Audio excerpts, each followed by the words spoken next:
Welcome to this top 5 video on tips for using Google Calendar. So first off, let's open up our calendar by going to the app switcher up here and down to calendar. Now if you're not already logged in, you'll be asked to be. Okay, so this brings me on to my first tip, where here we have our create button, which is fairly simple, adding an event, and we can add the time, date and any notes we need to make.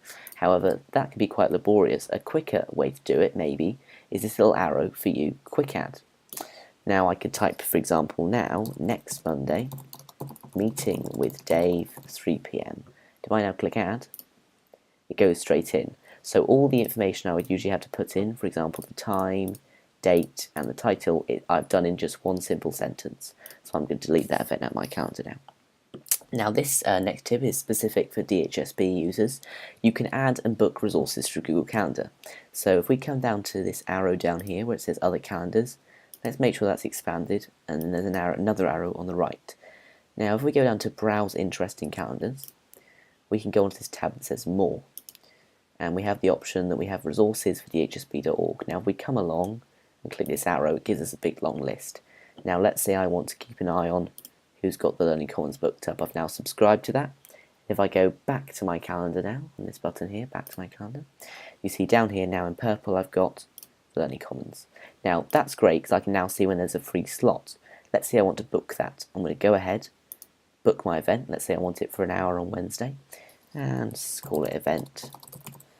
I'm going to create that event. Now right now that's just in my calendar. However, if we go into it, we can see we've got this new option here called rooms, etc.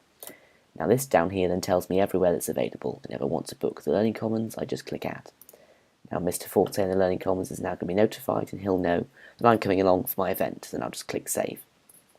So the next tip is to be able to see the weather in your calendar. So we can do that by coming along to this arrow next to my calendars, going to settings.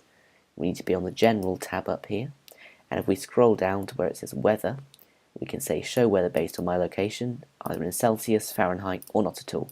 If I set it to Celsius now, that's going to be showing in my calendar. Okay, so our next tip is going to be to set up a daily email digest for Google Calendar.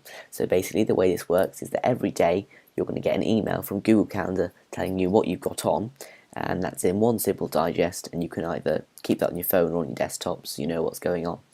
So we can set that up by going to this little arrow here and then to settings. Now this is going to bring up every calendar which you've got created. Now if you want a particular calendar to be included in your daily digest, you need to add it. So if I come along here to where it says this is my personal calendar, I'm going to click that, and you can see you've got all these options. Now if I come over to this tab here called edit notifications, I've got these options now. Now I can see here that I've got the option daily agenda. Now if I tick this, it's going to be included now in my daily agenda. Any other calendars I want to be included, I need to do the same thing. So let's say I want to, in my daily digest, get a list of what's going on for my personal calendar and what's going on for the radio calendar. So I can come in again, notifications, and tick my event, tick my daily agenda. And that was 5 top tips for using Google Calendar. Any questions, you can get in touch via our website, which there'll be a link to on your screen right now. Thank you for watching.